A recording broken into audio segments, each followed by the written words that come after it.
योद्धाओं, तुम ही हो गौरव गान बचाने वाले, तुम सब ही हो स्वामी भक्त अरमान बचाने वाले, तुम ही हो मेवाड़ वंश का मान बचाने वाले, तुम ही हो रानी पद्मिनी की आन बचाने वाले, तुम ही सत्य सनातन का यशगान बचाने वाले। नमन तुम्हें है पूरा हिंदुस्तान बचाने वाले।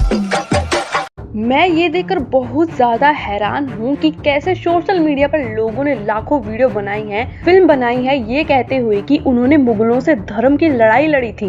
लेकिन अगर आप सच्चाई जान लोगे ना तो आप हिल जाओगे। ये तो बात आप जानते ही होंगे कि शिवाजी ने मस्जिद और धार्मिक स्थलों बिना कारण नुकसान न पहुंचाने का निर्देश दिए थे। बहुत इतिहासकार का कहना है कि मस्जिद पर भी हमला होता था, वो भी तोड़ी जाती थी, इसीलिए शिवाजी ने ऐसा कहा था।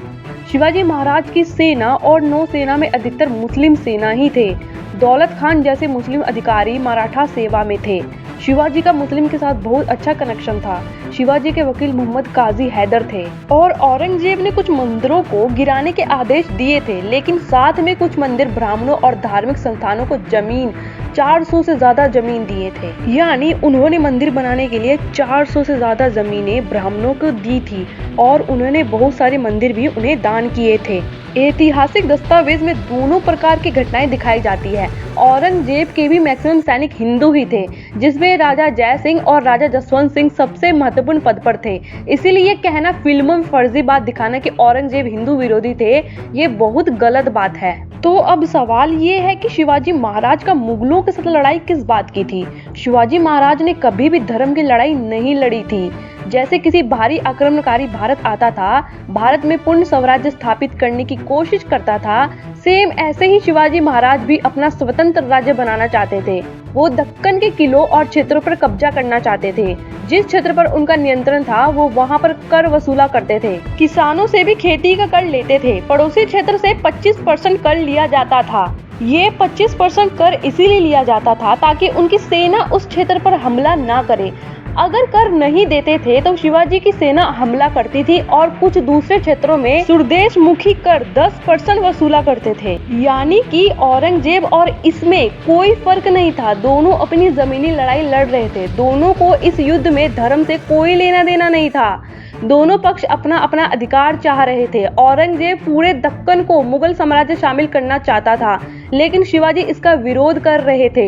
औरंगजेब की कई नीतियां जैसे जजिया की पूर्ण स्थापना और कुछ मंदिरों के ध्वंस के आदेश कई लोगों को असंतोष का कारण बनी। लेकिन कई बुद्धिमान इतिहासकार आमतौर पर इस बात को ये कह के टाल देते हैं कि शिवाजी महाराज भी ऐसे ही थे। दोनों का अच्छा बुरा छवि था।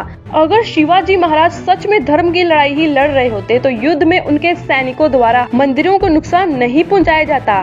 फिर ये क्या था? यानी कि लड़ाई में मंदिर को नुकसान होता था, मस्जिद को भी नुकसान होता था। भारत के दूसरे कई हिंदू राजा भी थे जिन्होंने मंदिर खुद तोड़े थे।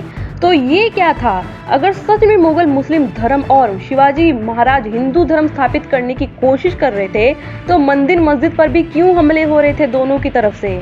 और सबसे बड़ी बात, शिवाजी महाराज का झगड़ा युद्ध सिर्फ मुगल शासकों से नहीं था, हिंदू शासकों से भी उतना ही था। लेकिन ये बात कोई नहीं बताता, उल्टा छुपाने की कोशिश करता है, पता नहीं क्यों। शिवाजी महाराज ने चंद्रराव मौर्य से जावली पर अधिकार करने के लिए युद्ध किया था उससे। सूर्यराव सुर्वे पर भी उन्होंने अधिकार किया था, यानी कि सूर्यराव सुर्वे से भी इन्होंने युद्ध किया था। बीजापुर पर कब्जा करने के लिए बाजी घोरपड़े और घोरपड़े परिवार के कुछ सदस्यों से शिवाजी महाराज ने कई बार युद्ध किया। इससे ये साबित होता है कि उनका संघर्ष इसीलिए नहीं था कि वो हिंदू थे, इसलिए था उन्होंने अपना सत्ता कायम करना था। कुछ इतिहासकार ये भी कहते हैं कि शिवाजी महाराज ने सूरत पर हमला करके वहां की संपत्ति भी लूटी थी। अन्य समकालीन शासकों की तरह उनके अभियान में भी हिंसा और विनाश जुड़ा हुआ था। उनके युद्ध आधुनिक मानकों से बहुत ज्यादा कठोर थे। शिवाजी महाराज का सभी मुगल शासकों के साथ तनावपूर्ण संघर्ष नहीं था। शाहजहां और शाहजहां मुअज्जम के संबंध शांतिपूर्ण रहे थे, यानी इनके साथ इनका संबंध शांतिपूर्ण था। औरंगजेब के साथ संबंध शुरू से ही अंत तक तनावपूर्ण रहे हैं। 1665 से 1666 के दौरान संधि और आगरा यात्रा हुई, लेकिन उसके बाद फिर इन दोनों के बीच संबंध खराब हो गए। उपलब्ध ऐतिहासिक साक्ष्यों के अनुसार शिवाजी महाराज के युद्ध का मुख्य उद्देश्य जमीनी स्वराज्य और अकेले शासन करने की स्थापना थी।